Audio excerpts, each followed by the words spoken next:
خشوع یہ دل کی کیفیت کا نام ہے. یہ خشوع آپ کو بظاہر نہیں لگے گا دیکھنے میں، یہ دل کی کیفیت کا نام ہے. حضور کا فرمانا کہ تمہارے سجود، رکوع اور خشوع اور خضوع یہ مجھ پر پوشیدہ نہیں. تو خشوع دل کی کیفیت کا نام ہے. تو حضور علیہ السلام گویا اپنے غلاموں کی دل کی کیفیت پر بھی مطلع ہے کہ اس کی دل کی کیفیت کیا ہے. تو اب جب رحمت بنا کر بھیجا جن جن کی طرف، حضور علیہ السلام کو ان سب کا حال سے واقف ہونا یہ لوازمات میں سے، اور جسے رحمت بنا کر بھیجا اس کا زندہ رہنا بھی ضروری. اس کو ہم عنوان دیتے ہیں حیات النبی صلی اللہ علیہ وسلم، کہ حضور علیہ السلام اور تمام انبیاء کرام علیہم الصلوۃ والسلام حیات. یہ بہت بڑا عنوان ہے، کسی وقت میں اسے ہم عنوان بنا کر گفتگو کریں گے انشاءاللہ تبارک و تعالی.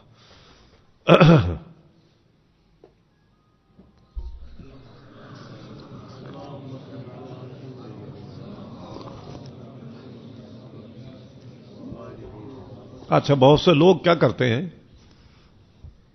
جیسے میلاد النبی میں کہنے لے کیا صحابہ نے کیا تھا.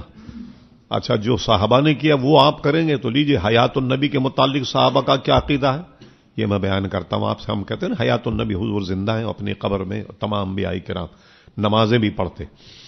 جی جو صحابہ کا بھی دیکھ لیجئے کیا ہے. امام رازی رحمت اللہ علیہ نے 16ویں پاری کی تفسیر میں اس واقعے کو نقل فرمایا کہ حضرت صدیق اکبر رضی اللہ عنہ کا وقت وصال جب قریب آیا، آپ نے وصیت کی کہ جب میرا انتقال ہو جائے تو مجھے غسل دینا، کفن پہنانا اور جنازہ لا کر حضور کی بارگاہ میں پیش کر دینا مواضع اقدس کے سامنے، اور کہنا یا رسول اللہ صلی اللہ علیہ وسلم ابو بکر آپ کے دروازے پر حاضر، وہ اگر اجازت دے دیں تو مجھے حضور علیہ السلام کے پہلو میں دفنانا، ورنہ سیدھا جنازہ اٹھانا اور جنت البقیع میں مجھے دفن کر دینا. اب جب صدیق اکبر کا وصال ہوا تو جنازہ تیار کر کے مواضع اقدس کے سامنے رکھا گیا، اور کسی نے کہا یا رسول اللہ صلی اللہ علیہ وسلم ابو بکر دروازے پر حاضر، اور ان کی خواہش، ان کی تمنا یہ کہ یہ آپ کے پہلو میں دفن ہونا چاہتے. تو امام راضی نے لکھا کہ دروازہ خود بخود کھل گیا حجرے کا، اور آواز آئے کہ ملا دو حبیب کو حبیب سے. حبیب حبیب نے کہا تو خود مشتاق، ہم تو خود مشتاق. لوگ صحابہ سمجھ گئے کہ حضور علیہ السلام اجازت دے دی. اب صدیق اکبر رضی اللہ عنہ کو اسی حجرے میں دفنایا گیا. اعلی حضرت فاضل بریلوی سے سوال کیا یہ 3 قبریں اس حجرے میں ہیں، یہ کس ترتیب سے ہیں؟ تو اعلی حضرت نے فرمایا نبی کریم علیہ الصلوۃ والسلام جانب قبلہ پہلے ہے، اور اسی طریقے سے مشرقی جانب حضرت صدیق اکبر رضی اللہ عنہ جو ہیں وہ حضور علیہ السلام کے پہلو میں ہیں، عمر فاروق رضی اللہ عنہ صدیق اکبر رضی اللہ عنہ کے پہلو میں، اور ایک جگہ خالی ہے. حضور فرماتے وہاں عیسیٰ علیہ السلام تشریف لائیں گے، ان کے لیے وہ جگہ خالی ہے حضور کے روضہ انور میں. اور ایک حدیث شریف میں ہے فرمایا کہ عیسیٰ علیہ السلام آئیں گے اور جب مجھے بلائیں گے تو میں ان کو جواب بھی دوں گا. جب عیسیٰ علیہ السلام کا وصال ہوگا تو وہ بھی حجر اقدسی میں دفن کیے جائیں گے. اب یہ دیکھیے صدیق اکبر فاروق اعظم حضور علیہ السلام کے معیت اور اڑوس پڑوس میں دفن ہے، اور یہ وہ جگہ ہے جہاں 70,000 فرشتے صبح آتے ہیں، 70,000 شام، اور جو ایک مرتبہ 70,000 آ جائیں قیامت تک ان کی پھر باری نہیں آئے گی. اتنے فرشتے ہیں اللہ تبارک و تعالیٰ کے پاس کہ ایک دفعہ اگر جو فرشتے آ جائیں ان کی قیامت تک پھر باری نہیں آتی. کتنے فرشتے ہوں گے. اعلیٰ حضرت تخلیق ملائکہ ایک رسالہ لکھا، اس میں فرمایا کہ جبریل امین روزانہ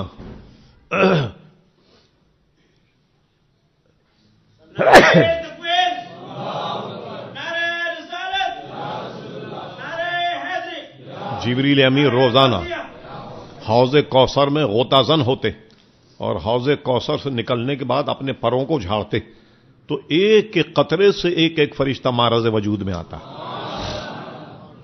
انسانوں سے کئی ہزار گنا زیادہ جنات ہیں، اور جنات جو ہیں ان سے کئی ہزار گنا فرشتے. ان کی تعداد شمار میں نہیں، اتنے فرشتے. یہ روزانہ آتے ہیں 70,000 اور شام تک رہتے ہیں، درود و سلام بھیجتے ہیں حضور پہ، اور جب یہ چلے جائیں تو دوسرے دن صبح 70,000 آتے. اور جو ایک مرتبہ آ جائیں قیامت تک ان کی پھر باری نہیں آتی۔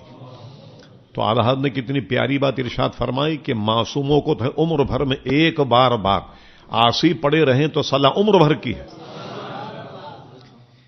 فرشتوں کو تو اجازت ایک وقت کی ہے، وہ ہمارے اور آپ جیسے عاصی اگر پڑے رہیں مدینہ شریف میں تو ساری عمر گزارا دیتے۔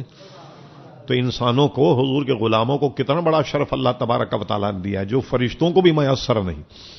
وہ ایک دفعے آ جائیں تو قیامت تک ان کی باری نہیں آئے گی۔ اور آپ نے دیکھا بے شمار آپ کے ہمارے جاننے والے مدینہ شریف میں ہیں، پوری عمر گزر جاتی ان کی مدینہ شریف میں، کتنی بڑی قسمت کی بات ہے۔ تو حضور علیہ الصلوۃ والسلام جو ہے وہ میں عرض کر رہا تھا دل کی کیفیت اور دل کے حال سے بھی حضور واقف ہیں۔ کیوں کہ رحمت کرنی ہے تو رحمت جسے بنا کر بھیجا، ظاہر ہے کہ جن کی طرف رحمت بنا کر بھیجا ان کے حال سے واقف ہونا یہ ضروری ہے۔ اب چند اور باتوں کا ہم تذکرہ کرتے ہیں کہ حضور علیہ الصلوۃ والسلام جب رحمت بن کر آئے تو اللہ تبارک و تعالیٰ نے ساری کائنات کا مالک بنا دیا حضور علیہ السلام۔ جیسے فرما انا اعطیناک الکوثر، اے میرے حبیب صلی اللہ علیہ وسلم، ایک ترجمہ یہ کیا گیا کہ ہم نے حوض کوثر کا آپ کو مالک بنا دیا، اور ایک ترجمہ یہ کیا کہ کوثر بمانے کثرت، میرے حبیب دنیا مافیا کی ہر شے آپ کو دے دی گئی، آپ کو مالک بنا دیا گیا۔ ایک اور دیکھیے حضور علیہ السلام کا رحم و کرم، ایک اور حدیث بیان کرتا ہوں میں۔ حضور صلی اللہ تعالی علیہ وسلم کے پاس ایک صحابی آئے، انہوں نے کہا یا رسول اللہ صلی اللہ علیہ وسلم قیامت کب آئے گی؟ آپ نے فرمایا وہ تو آئے گی جب آئے گی، مگر یہ بتا تو نے قیامت کے لیے تیاری کیا کی؟ انہوں نے کہا حضور نہ میرے پاس زیادہ نمازیں ہیں نہ زیادہ روزے ہیں، بس میں آپ سے محبت کرتا ہوں، میں یہ تیاری، اس کے علاوہ کوئی تیاری نہیں۔ تو حضور نے فرمایا بس جس سے تو محبت کرتا کل قیامت میں اسی کے ساتھ ہوگا۔